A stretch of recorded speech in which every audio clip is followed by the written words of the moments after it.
Welcome to Pub and Porch, Applied Stoicism in Modern Life, hosted by Adam Piercy and Mick Mulroy.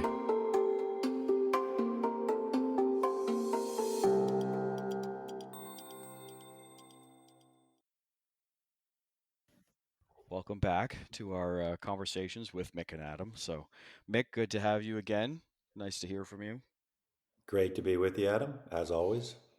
So, today we had talked before the recording about um, having a conversation around a concept that I think is very important and core to Stoicism and to I think personal philosophy in general, and that idea is the idea of character. So, so maybe we'll start a little bit by saying, what do you think character means to you, Mick? So, uh, I think it goes to the core of Stoicism and at least the virtue ethics a part of it, and certainly what most people focus on in the modern movement. Character ultimately is what you do when nobody else is looking, right? That I think goes to the core of who you are, your integrity, your morality, and what you ultimately stand for. And in the Stoic mind, ultimately, all that matters, right? It's not your bank account or the car you drive or the house you live in or any of that. Not that those are bad things, but those are just things. Ultimately, you can live, you know, a good life based on your virtue and character. So to me, and the reason why I say when nobody's looking is that really shows you, if you think about it, what you really do. If you are presenting uh, a reality to other people, because you're either concerned about punishment or uh, you just don't want to be criticized. Of course, that affects everybody. I'm not saying that's not a part of it, but ultimately, that's not your true character. Your true character is when you could, you know, do something you shouldn't and you wouldn't be caught and you still don't do it, right? It's the whole, if you remember, I think it was in Plato's Republic, the story of, was it Gyges, the warrior who they dug up and he had the ring. And when you turn the ring, you disappeared after they pulled it off his finger. And the whole story was about, would you still be a good person even if you could get away with things like you're invisible? I think it's actually where Tolkien got the whole concept of the disappearing and the rings. But anyway, I think that is goes to the core of who you are, what you do, and how you act um, when you're by yourself or when you're, when nobody's looking. Yeah, I think that resonates with me for sure because as a noun essentially, right? Character is that sort of moral or ethical quality, and it's basically how those things fit into your person and make up who you are. Not the one that you put on show for people, but the one that shows up all no matter what. Like the core thing about a person is really their character. So I think character comes interestingly with its own set of not biases, but I think a lot of times people would say character and they would mean something like courage or honesty or integrity, right? Which I don't think is incorrect, but I think Right. character of a person is also can be many things. It doesn't, there's the common ones that we see.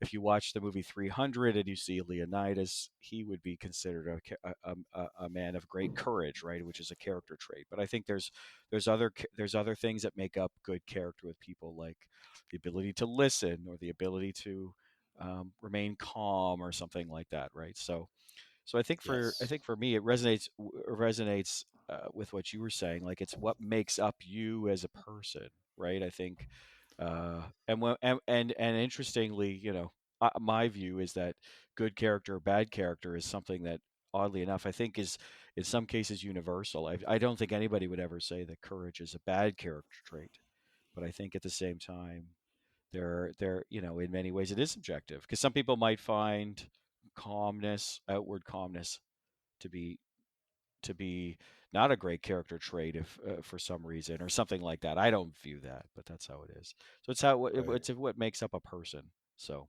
Yeah. Yeah, and those virtues, I mean, was it Zeno said virtue is basically all you need for happiness, right?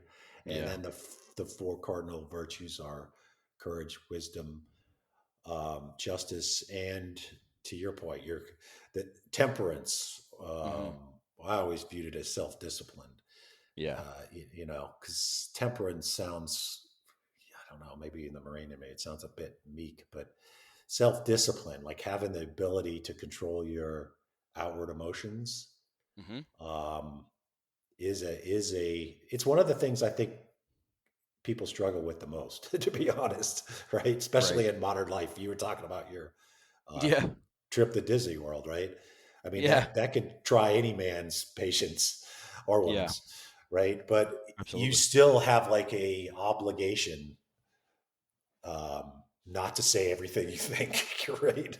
That's part of me. That's part of what temperance or self discipline, Yeah. and just kind of keeping your cool, Yeah. right?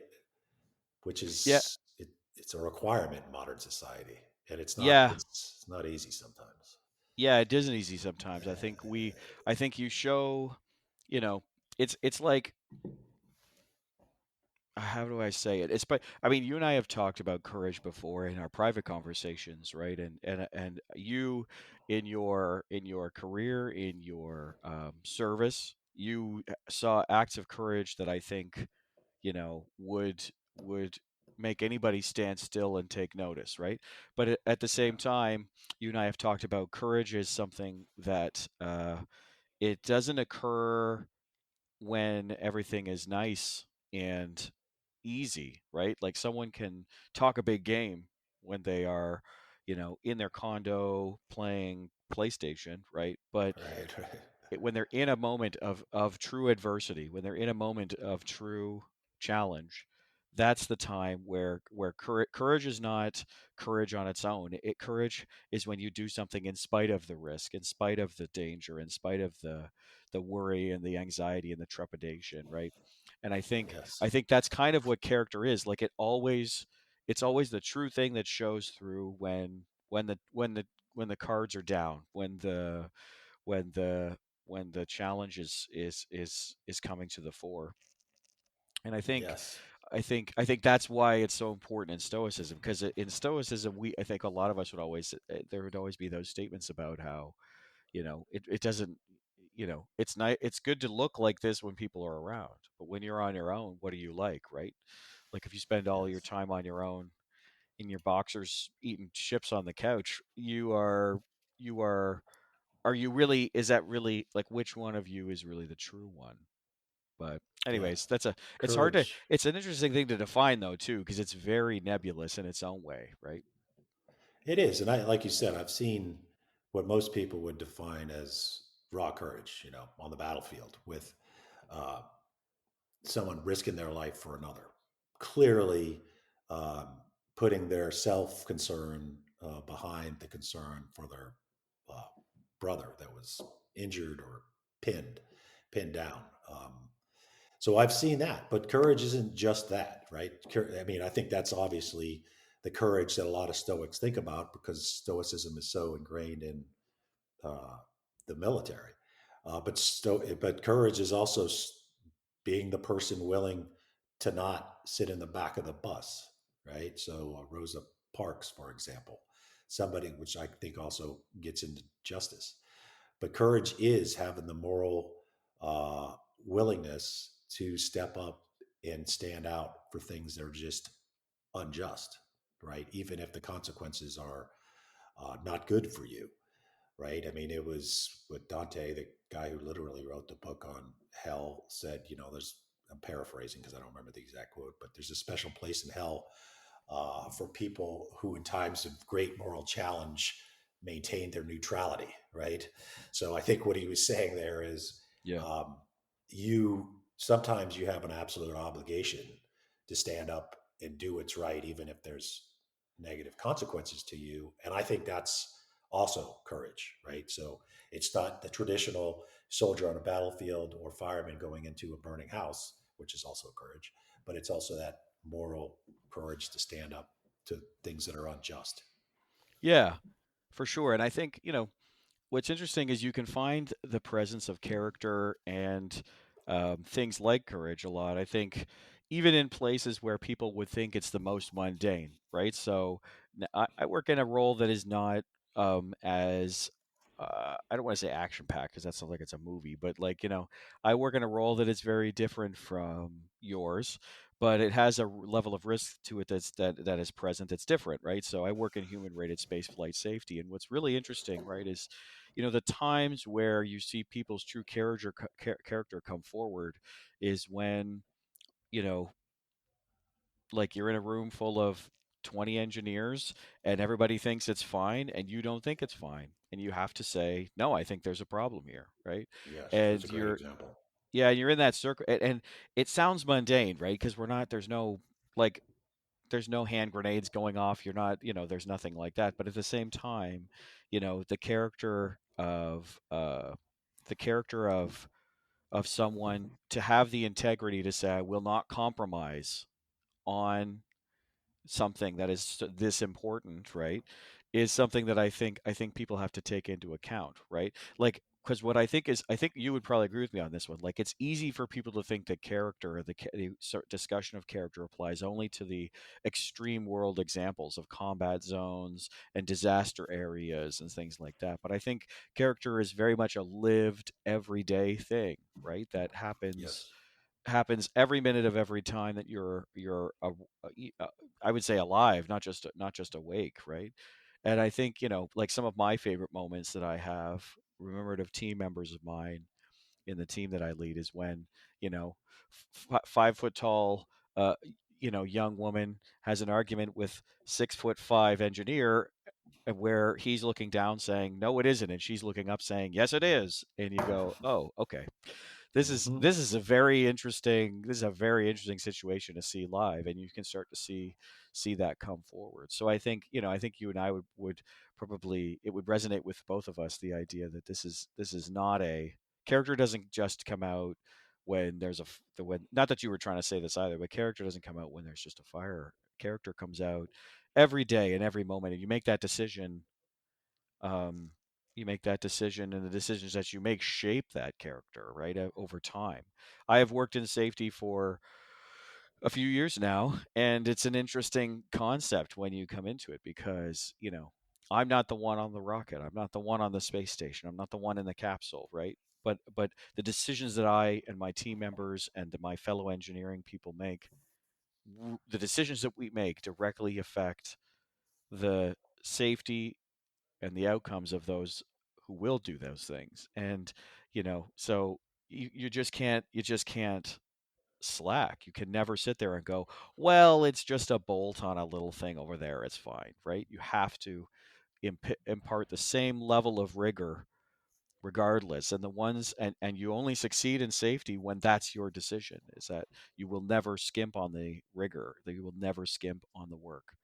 And it's an interesting thing, because some people, they sort of ask me about it, and they're like, well, what's it like? And I said, well, there's a you if I ever wrote a slogan for working in safety, you'd say, join the safety team, you'll never sit with anybody at lunch ever again. Because right. But at the same time, right, there's a level of that where you go home and sleep at night because you've done your job, and you've lived up to your own um values, essentially, right? Sure.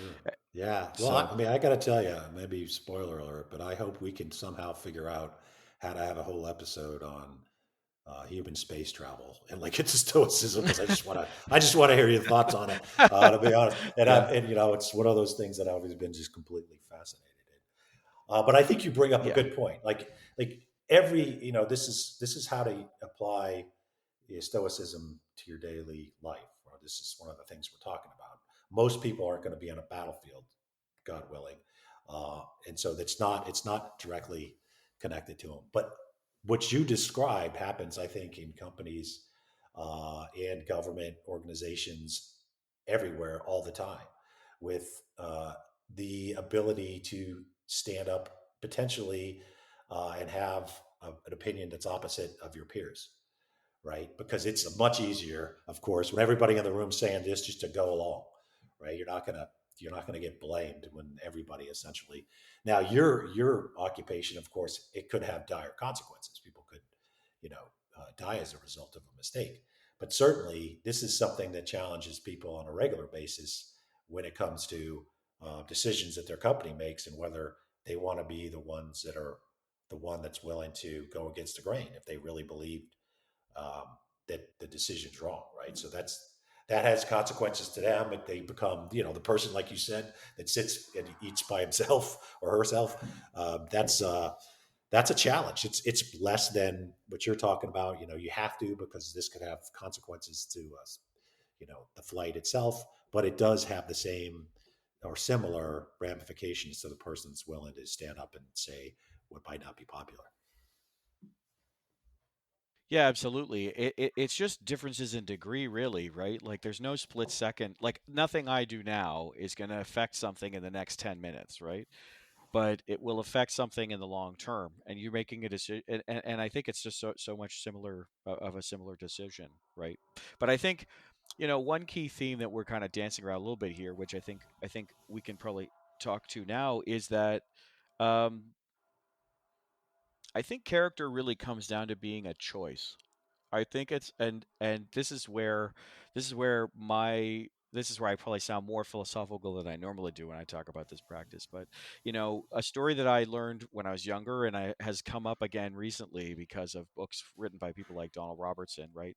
There's the choice about something called uh, uh, there's something that comes up, which is a story called "The Choice of Prodicus," right? Or sorry, "The Choice of Heracles," and it's told by Prodicus. And what happens is that Heracles is walking on this path, and he comes to a fork in the road, and there's two beautiful women there.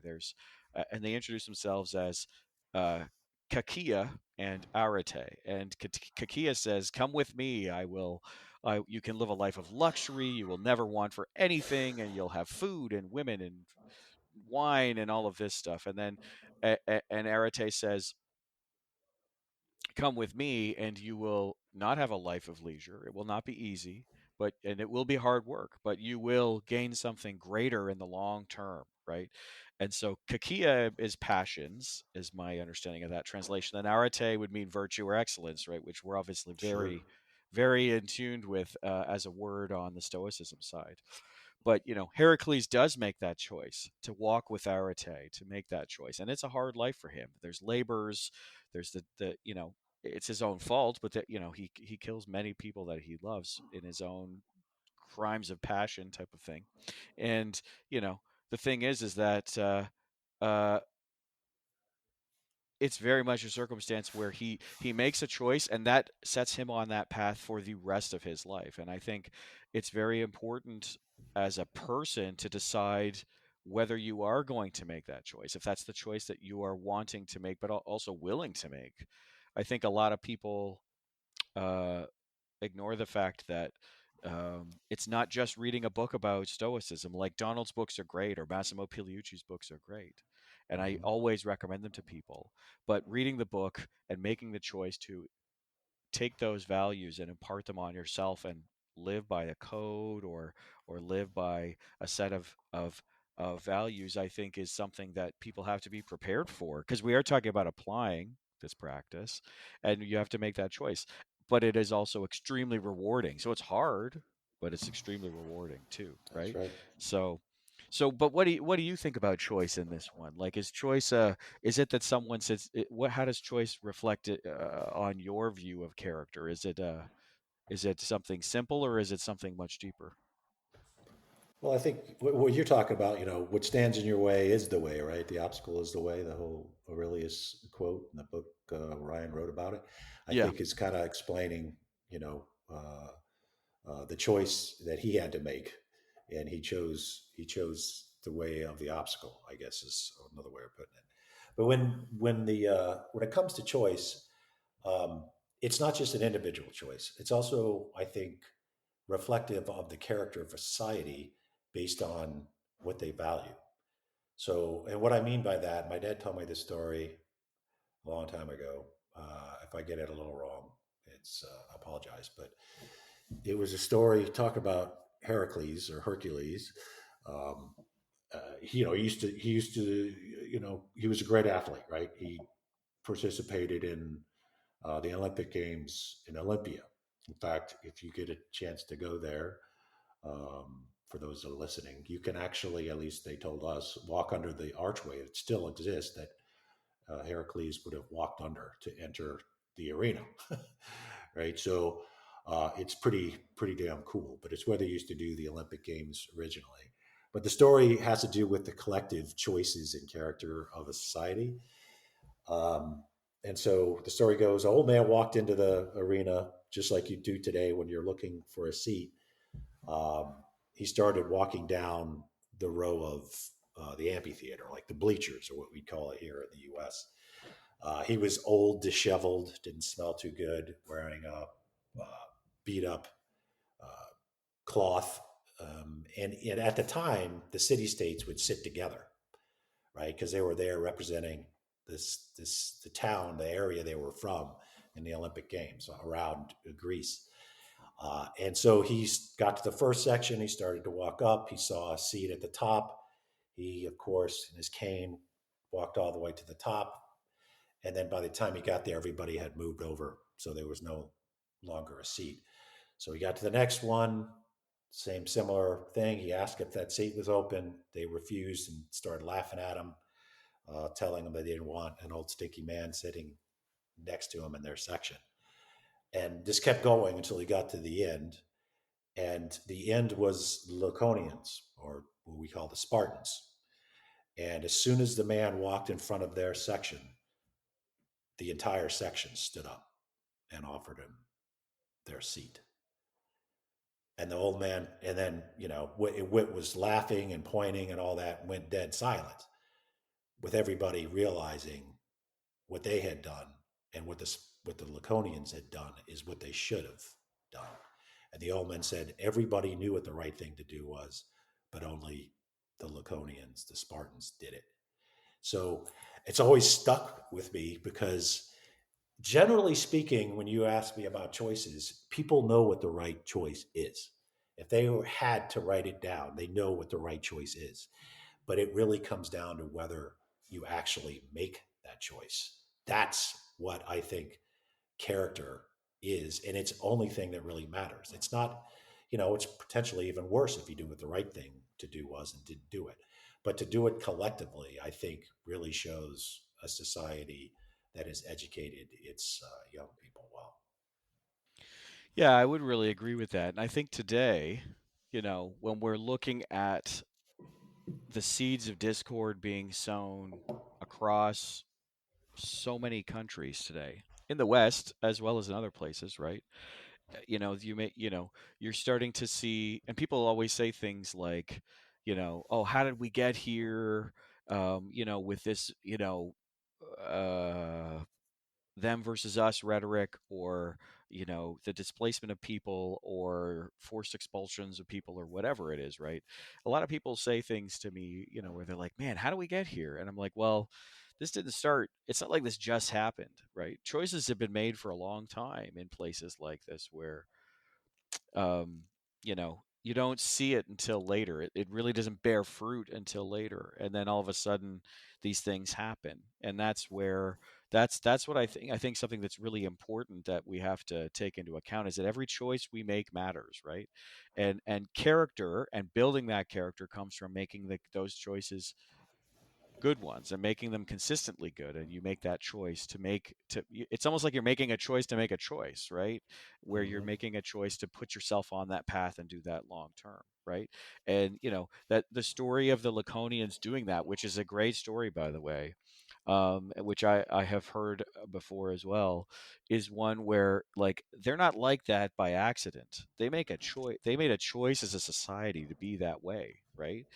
Yep. And so if a society chooses, and it sounds weird to say that because you're talking about society like it's a person, but ultimately a society is essentially a group. It's a singular group, right? And they're making a Mm-hmm. choice about this. And the character of those who come out of that society is based on those early choices. So if if a society chooses to go to not teach shop class in high school, then the the people who don't have shop class in high school, they later on they're probably not going to be into shop. You know what I mean? Like it's a Yep. very so that's a very simple example, and I just made that up on the spot, but it's very similar to how it is with other things, right? So Yeah. if a group of people don't consistently talk about um, us as humanity, as human beings on a planet, rather than us versus them. If they talk about us as us versus them, then of course, when people get older, they will be us versus them thinkers. And I think those choices and the character there is very important because it really leads to values. It's what we value and what we hold important. And That's right. And that, if you yeah. go ahead. No, I was going to say that that's why I would advocate that we teach when we teach morality and ethics, which we should, Mm, uh, throughout school, that we use examples of people that we collectively want our children to emulate, right? So who do we hold up as important? Is it a celebrity just because they're a celebrity or because they're attractive or wealthy or say, outrageous things to get yeah, attention? yeah, Or is it the character of the person who was the hero on the battlefield, was the fire person who ran into the building, was the person who stood up to an injustice, like in you could plenty of examples. yeah, But are we teaching based on these people that reflects what society values as important, and we should be yeah. talking more about um, your heroes in that light than just the reflection on what's a celebrity for celebrity's sake. Yeah, and Ryan Holiday was talking about this a little bit, and then I got a book that I still have not had a chance to read, but I bought a book that was written by someone he had on his podcast. And the book was called Fallen Idols. It was the story. It talks a lot about Civil War monuments and whatnot from the United States, and because there has been some act of cutting down statues from Confederate generals and stuff like that. And I'm neither here nor there on that. It's not my country. That's a different thing. But it was interesting because Ryan's thread in that whole thing was like, who should you have statues for? Should the statue be for the TikToker, or should the statue be for the the Peace Prize winner or the scientist, right? Like there's an interesting and I've seen this statue. I think it's in Moscow, in Russia when I was there back in the 2000s, and it's a statue of a mouse in a lab coat with glasses on, holding a beaker, and it's a statue to all of those. It's to commemorate all of those animals who have given their lives in the name of science. Now, obviously, that's not a nice thing too. They don't volunteer for that position, but Right. it's interesting when you think about that, right? Like if you juxtapose you know, um, a dictatorial leader statue versus a statue to commemorate animals, right? Like, which Hmm. one do you want in your society? I'm not going to tell somebody which one to pick. That's not my job. But I do think you have to start thinking about making a choice as to what you're going to elevate within a society to be important rather than, just picking whatever's the coolest fad. And we make those Yeah. decisions now, and that leads to whichever going forward. I was in Canada. We have the Canadian Heritage Minutes, which is like a little 90-second commercial on a historical part about Canada, and so we usually have them on people like Terry Fox, for instance, who you may know who that is, right? Yep. He's I a know who that is. Yep. very very famously tried to run across Canada, his Marathon of Hope, to try and raise money for cancer research, and he ultimately died about not I think he just got past halfway, maybe, or around halfway, before he unfortunately was succumbed to his cancer, and then he passed away from it ultimately. But we that's the heritage minutes that I like to see, right? A heritage minute about I'm trying to think of something neutral, but a heritage minute about something that I would not find important, like I would have a problem with that because I don't want to elevate something that is outside of those values, right? So I think it's in you were talking about those things that you should teach in a society, and I think that's really what we're talking about here, right? We should totally look at the truth of our history of our countries, especially yours and mine, because we are new world countries that has some interestingly dark pasts. But at the same time, we got to make a choice about what we teach here because It's the thing is what we teach today is what comes into fruition tomorrow, and if we choose the wrong things, it's just gonna echo back at us. Yes, I mean, that's what I'm talking about as far as the character of a society is the Yeah. character of the individuals that make it up. So, why we don't have, to use your point and Ryan's guest in the book, we don't have statues of scientists that came up with the vaccine for polio, for example, or Nobel Peace Prize winners, as well as military heroes for sure. Hmm. Um, I would present that the U.S. should probably promote the military heroes that fought for the side of the United States, vice the side of the Confederacy, which sought to break up the United States. But that's a whole new podcast. Um, Yeah.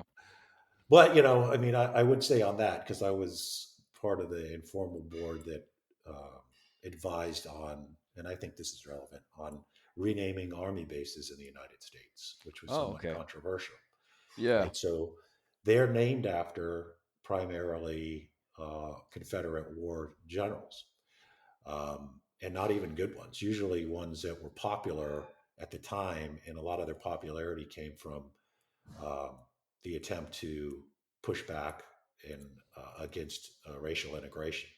So, for example, uh, Gordon, place where I grew up in Georgia, at least partly where I grew up, was right next to a place called Fort Gordon, a huge army base. He was not only a Confederate war general, he started the Ku Klux Klan in Georgia, Hmm. and the base was named after him, right? So my advocacy was, I don't think any American, particularly of color, should have to walk onto a base that's named in honor of somebody who started a chapter of the Ku Klux Klan. Hmm. Um, I don't think that's representative of the United States, certainly not the U.S. Army. I thought they should just go with Medal of Honor recipients, right? Something we Yeah. can all say. I mean, especially a military person could all say, that's the example we want, right?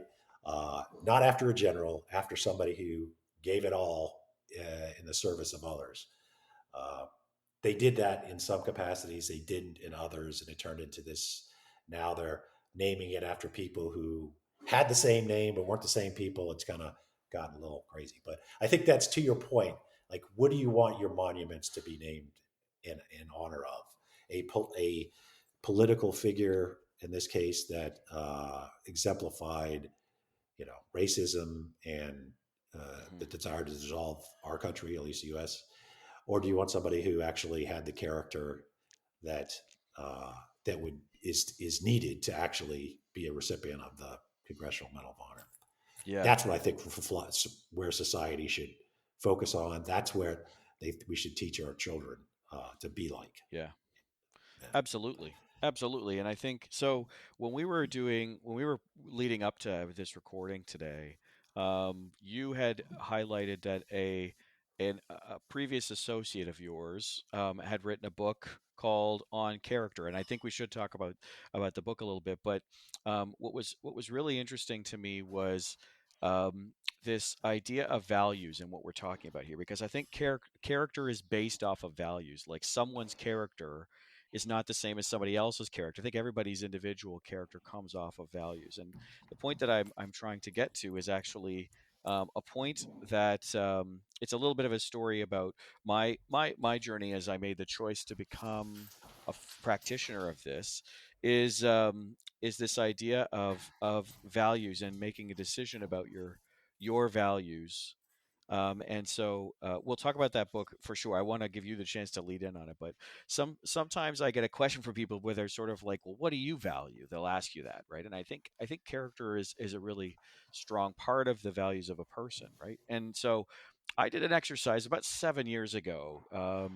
I was reading an article in the Globe and Mail, which is a national newspaper here in Canada, that had an article about find out what your values are. And so there was an exercise, and I can't remember the exercise specifically, um, but the exercise included narrowing it down to like 3 words or 5 words, and though each one is a value. And so the three that I settled on personally were wisdom, courage, integrity, and those have been a guiding principle for me Um, and of course, everybody will, even if everybody selects those words for themselves, that will mean different things to them. But for me, those three words have been a guiding principle for a very long time, and so much so that I only have one tattoo on one arm right now. But if I ever got another tattoo, I would probably get something those words or WCI or something like that instead, just because Hmm. they are very important to me. And I wanted to take a quick second and say, because we're talking about choices, like I chose to examine myself and ask what values were important to me, and then I chose to integrate those values into my own life and being. And I think it's very important to talk about that with people, because it's not the only way that people can find out what character means to them and what values or choices they want to make. But it is something I think that could be something that someone could do as an exercise, because it's just character could mean so many things. To some people, good character is a specific action, like caring for the weak, or helping the homeless, uh, or displaced persons. And but for me, it's those three words is the character that I at least wish to embody in myself. So. Anyway, sorry, that was a bit of a diatribe, but I think Yeah, no. it's an important point to make to people that when you make that choice, sometimes you have to literally sit down and think about it and say, what's important to me, right? Yes. So the book you're referring to is written by Stanley McCrystal, General Stanley McCrystal, retired. He was an exceptional leader, but still is. But when he was in service, I worked with him. He was a commanding general for JSOC, which is the top tier of our military special operations. He used to work really closely with my old unit, Special Activities Center, and the agency. Truly revolutionary when it came to, I think, the art of what we did in dealing with the surge in Iraq, and really decapitating Al Qaeda. Then he went on to command all U.S. and NATO forces in Afghanistan, which I was worked under. Well, I worked with him on that too in my capacity in the agency. And in that role, he was really planning a surge there, like we had done in Iraq, and they had some differences with what the commander was recommending and what the White House ultimately decided. And during that, somebody on his staff, so not the general, not Stan, um, said in what I assume he thought was an off the record comment about the then Vice President Biden, not being particularly smart. Um, and because it was attributed to General McChrystal's staff, he was terminated. He was abruptly with, uh, you know, brought home and told he was going to retire. So I represented one with another guy from my unit. We brought a retirement award from my unit. We were at his retirement ceremony. Myself and who's now the current U.S. ambassador to Mexico, who was at my unit at the time, went and saw the actual retirement of General McChrystal. And it was something I remember to this day. One, because he didn't complain, he accepted full responsibility, although many of his friends didn't think he was responsible for a stupid statement by his staff. Um, he was extraordinarily gracious for his time, including with his selection to do all these things under President Obama. And his speech was almost entirely about the troops that he led, not himself, through his multiple decades of service. So he's written a book. It's called On Character: Choices That Define a Life. We were talking before how the the book itself, it's certainly the concept, very stoic. It's not a stoic book. It's a book that he looks back and reflects on his service, and ultimately comes to the conclusion that character is all that matters, right? So what every stoic philosopher has said throughout time, and that your character comes from the choices you make. It's not inherited. You don't get it innately. It's what you do throughout your life by the choices you make, and that is ultimately what defines the quality of your character, and that is it when it comes to what matters in the long run. And I have to say, and this brings up a whole other topic, maybe for another podcast. Extraordinarily strong person, strong-willed, as you would guess, a ranger, and then in JSOC, a four-star general. He said in his interviews, which brought me to a standstill, that he was so um, impacted by this, what he viewed as a un uh, ceremonial, bad word, honorable way to leave, that he actually considered suicide after he was fired, and just shocked me. He said that on interviews on CNN. Uh, I just it almost makes me even madder that he was terminated um, because of something his staff said, and what I would say is somebody who was hypersensitive in the White House. But it does make you think, when that is matters so much to you about your honor, that you would consider suicide because of something that I think most people wouldn't even claim is your fault. It just, again, suicide, I think we should have a whole other podcast on that. But it does, I think, reflect what we've been talking about this whole podcast, or this whole episode, I should say. Um, Character ultimately is what counts. And if you have that right, then you have life right. And you don't have to worry about all the other material things that sometimes become the sole focus of other people in their life. Yeah, and it's such an interesting story about him, especially that last part. I hate to say it's interesting because it's obviously somewhat distressing that someone um, would consider taking that sort of action from something like that. But it, I think you're right. It does show just how you can be. You didn't really say this specifically, but you can be that. I'll say stereotypical, like big army, burly army guy, but you can still face those those deeply distressing moments that I think a lot of people would attribute to someone who isn't like that, right? So, Mm-hmm. but I mean, I agree with you. I'd love to do an episode on that actually, because also last year, a very, very, very close friend of mine decided to go with medical assisted death, or in Canada we call that MAID, Mm-hmm. MAID. Mm-hmm. And so it's an interesting topic in its own right. Not to go too far down that rabbit hole, but yeah, I mean, so you had sent over this book as a potential reference point to mention, and I completely agree with that. Looking on that character in some ways is all about personal choices, but I think one other thing from what you were saying in the story about that your associate is the fact that character is sometimes also something that's just sort of forged in fire.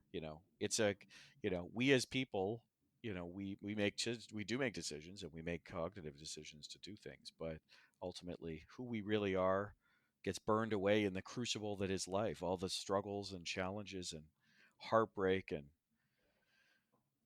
victories and defeats and all of those things, right? It always shows up. So, anyways, I have had a chance to start reading the book from your associate. That's retired General Stanley McCrystal, right? Yep, that's right. So I've had a chance to look at it as well. I recommend it to people. I'm a couple of chapters in already, and I'm already very tight, very tight into wanting to finish this book. So, and he Good. has an earlier book as well that I know about has been on my reading list for a while, which is Team of Teams. But Yes, yeah, yes. He is really focused on advancing um, servant leadership. Uh, Obviously, it's something that's common in the military. It's not universal. The idea of servant leadership, by the way, at least how it was taught to me in the Marine Corps, is that you literally are nothing if it wasn't for the people you lead.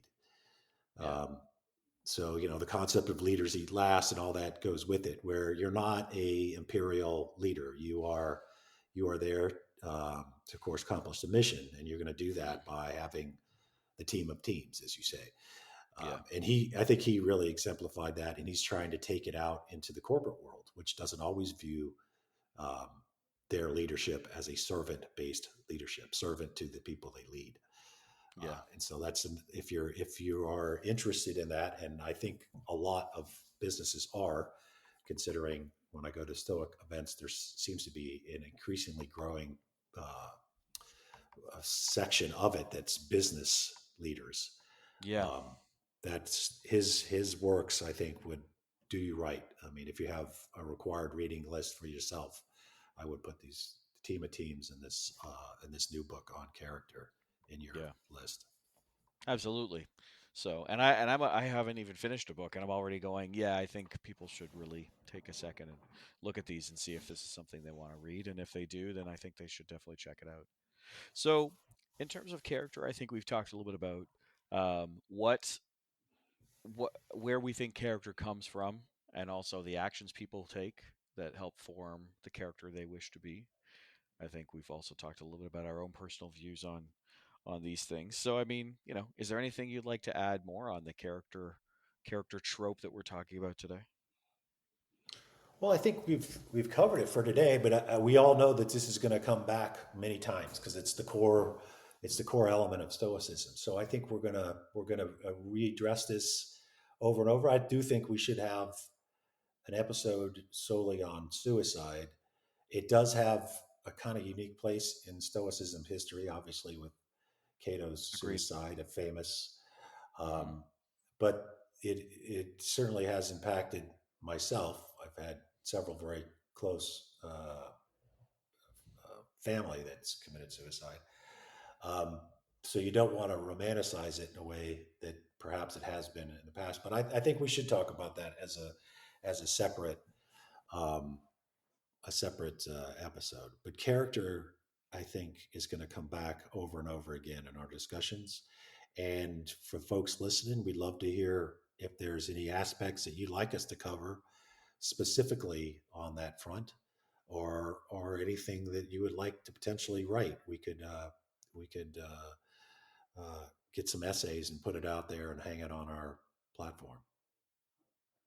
Yeah, absolutely. I think, we've always been trying to reiterate throughout this series that we are open to audience participation. We'd love to hear from people. We're not sure how that's going to work as an avenue at the time of this recording. Hopefully we figured it out by the time you, the listeners, are getting a chance to hear this episode. But yes, absolutely willing to be in on that one. So, but yeah, I Great. think with that, we should wrap it up and say goodbye. But we look forward to having everybody back on the next one for another interesting talk on this topic.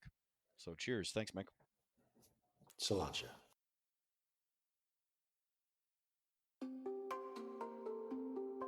Thank you for listening to the Pup and Porch podcast. If you'd like to find out more about the podcast or its host, head over to pupandporch.com, and you can listen to all our episodes on Spotify, Apple, or whichever platform you prefer. And if you'd like to help out with the podcast, you can find us on Patreon. Drop us an email if you have a comment on any past episode, you have a suggestion for future episodes, or you have an essay on an important topic for Stoicism. Send it to us, and then we can be reached at info@pupandporch.com. Today's music was provided by bensound.com. Until next time, Pup and Porch out.